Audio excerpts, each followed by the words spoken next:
Hi, Clint here, Crimson Landscape, here to talk about your backyard landscape design. All right, so I went through a couple renditions for your backyard. I hadn't settled on this one for the simple fact that everything I did was very maintenance intensive. Well, that's probably not the right term. It just required a lot more maintenance than I think you wanted to take on for your backyard. The other style I had was something like this, had lots of color, texture, layered.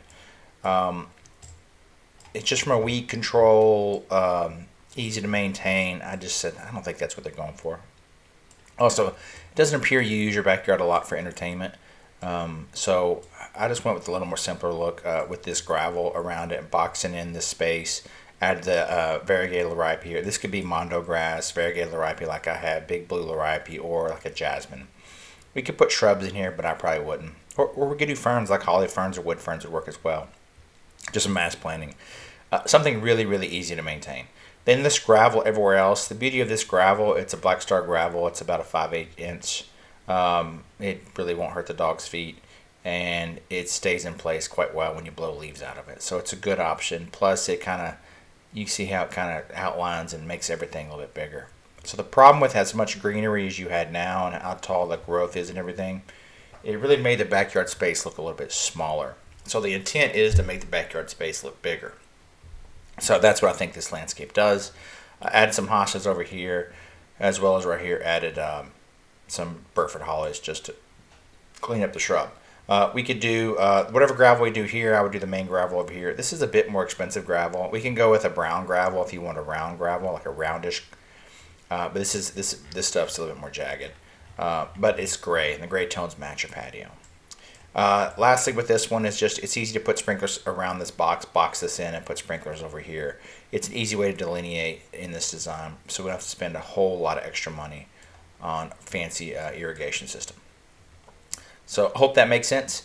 If you're going with artificial turf in the backyard, which I love, I have it at my house. It's just a big ticket item. There's a different way we could approach it. From an artificial turf perspective, which would maximize the space. I could shrink this even more. I can make all this artificial turf, your main yard artificial turf. I think you'd absolutely love it because how it's just so maintenance free. It's just a cost, sheer cost, upfront cost is significant compared to what we have here. All right, let's talk about shade structure for this space. So the general rules on a shade structure is, let me just pull this up in the 2D mode. All right, so you see roughly I'm at 21 by 14. 21 to 23 feet is about the maximum we want to go from a length perspective if we have two posts on each side. So post here, post here, post here, post here. We could go like 25 feet, then I just add another post in the middle. So with 21 feet, I can put a post here and I can hang over a couple feet in both directions. The post would be about 18 feet. So 14 feet wide, no big deal. The four post setup in this is plenty. All right, next thing is pitch. So when we're dealing with pitch is how the water runs off the structure. So if I put a ceiling or something on it, the water's got to run off. Meaning that the water has to flow off one direction or the other. And with pitch, if we do like a shingle composite roof like you have on your house, the pitch is going to be typically a 5 or 6/12 pitch. So something like this is going to be like a 6/12 pitch. It means a 6-inch drop every 12 inches. If we go with something more a slight pitch like this, you can't tell, but this is pitched. We can go with a roof material that's like a 1/12 pitch. A 1/12 pitch would be like using like old school roll roofing. We could do metal roofing, or we could do something called synthetic glass. Synthetic glass is basically, maybe pull an image up and show you. It's going to be, give me a second. Thought I had this open, but I guess I closed it out. Let me find one. Alright, so this is going to be synthetic glass. You can barely see it through this structure. So this is going to be a traditional a structure with the synthetic glass on top. This one is the raised elevated seam version of it. The difference in the synthetic glass is it's going to block about 60% of the UV light. This is going to block a ton of sun. Very little sun is going to come in through the top.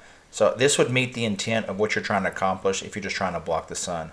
If you want to block more UV, you can put a roof on top of it, which would be the synthetic glass again, or you could, in this flavor of it, it is one version stops stops all the water from coming in. The other version, the seams are just a little bit less significant, so they could allow water to come in. I won't get more technical than that, but one's 100% waterproof. One of them is not so waterproof, but blocks the sun. And when I mean not so waterproof, it lets in very little amount of water. Some water just squeaks through the seam.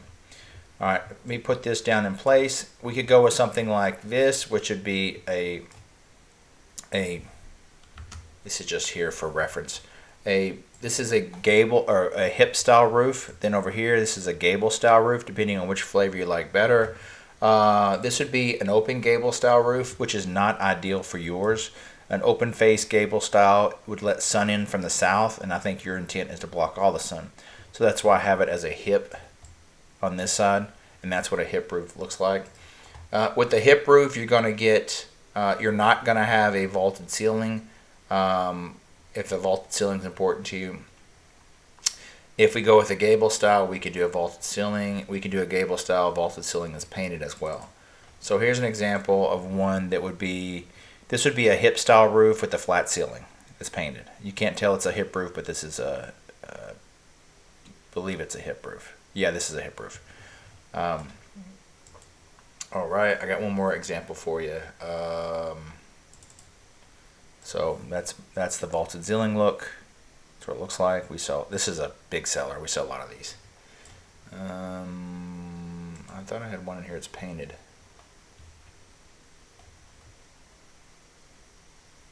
Ah, there it is. And this is going to be the gable style that's painted. Its vaulted roof is painted. Cedar is going to be your most cost effective versus painting, but it really doesn't matter. All right. Last style we have is going to be a shed style. This is going to be a shed style roof. I have one similar to this from my house. I don't think I have my structure in here. Here's another one where it's a slight pitch, flat roof. I'm sorry, it's got a flat ceiling, and this is probably a 112 pitch, and you can put metal roof on there, or a cheaper version is going to be the rope roofing. We sell a ton of these as well. This is great for locations that stand alone in the yard, where things you want to like open it up towards the yard, so the back is towards the fence, the front is toward the yard. All right. The cost from all those, of course, this one, the one that's going to be the pergola style, is going to be the most cost effective. This one right here. Then you go to a cedar style, or this style is going to be the second in line. Then you're going to be the painted gable style is going to be the most expensive. Get this out of the way. Last thing I wanted you to take in consideration is just kind of how the sun works in relation to your spa. So the sun shines from south to north. Since we're in the northern hemisphere, it has a southern trajectory, meaning the sun it turns this way. So it comes from east, it comes this way and settles in the west, just like this. That's kind of how the sun traverses the sky. Specifically for the Dallas area. So from let me go back. This sun, so you can see the shadowing. So this would be 8 a.m. So you might squeeze in a tiny bit of eastern sun, but no big deal. You see it kind of making through there. It's not that big a deal because the eastern sun is not hot. Then as the day progresses, this is noon on July 4th. You can see the shadow that's being cast. Let me go over here. This is 3 p.m. July 4th. All right, so you're going to have an oak tree here, obviously. The oak tree is going to block quite a bit of the western sun, but it may not block all of it. So just take into consideration that we could, there you go. You see how it's casting, the oak tree is casting the shadow. You can see the shadow right here. You see the sun is kind of hitting this depending on how much sun this space gets, and there you go. So that indicates. So this is 7 p.m. on July 4th. Okay.